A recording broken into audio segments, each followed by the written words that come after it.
So in 2034, I would love to see a greater clarity on what it means to be living in a sustainable neighbourhood. I want people to better understand that. I want them to know how their homes are made, what they're made of, and for that to be meaningful to the people that are living in them.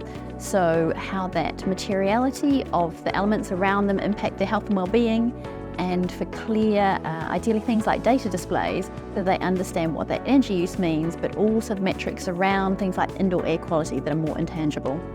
I really like the phrase that Eamonn used, which was a greater synergy.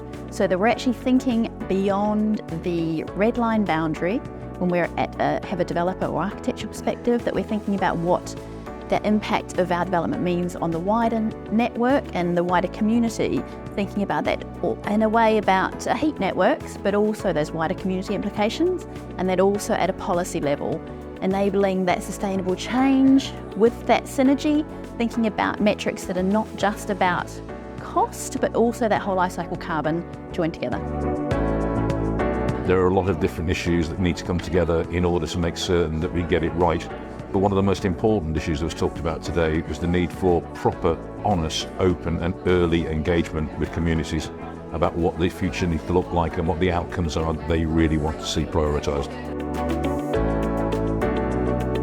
I think we want to continue developing and creating new places that have got the critical mass that we need, which is incredible public realm, spaces that connect to existing neighbourhoods, obviously really high quality mix of affordable residential accommodation as well.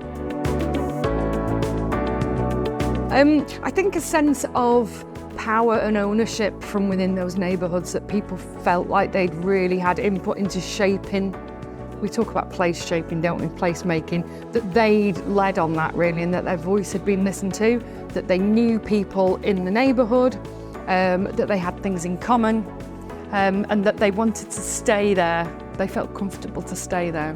So the main challenges, I think, to creating those cohesive neighbourhoods are that we still have this power imbalance of feeling like architects and planners and local councils have all the knowledge about what a neighbourhood should look like and what should be built.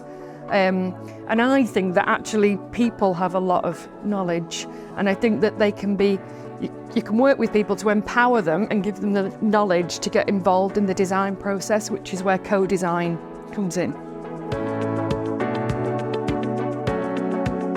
So there are so many challenges that we have to face day by day, and coming together as a collective to really address those are really key.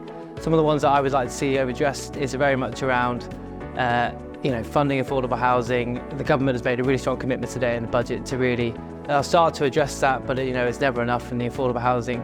And housing crisis that we have in this country and across the region is really quite significant, and we really need to make sure both regionally, nationally, and all the housing associations and developers and key stakeholders work together to really address that challenge.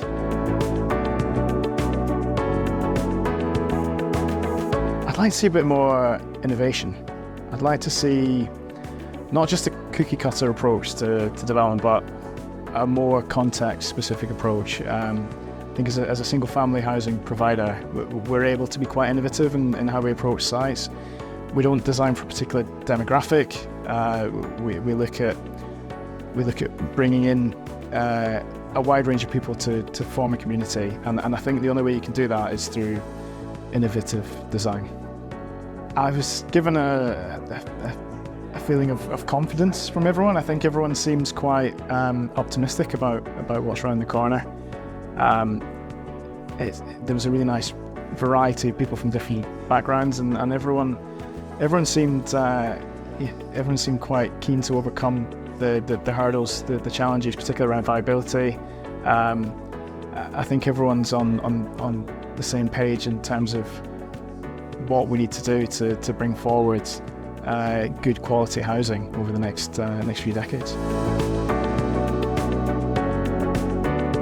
My main takeaway is look beyond the site, look beyond the boundaries of the site. Start by designing from the community outside the site and work your way in.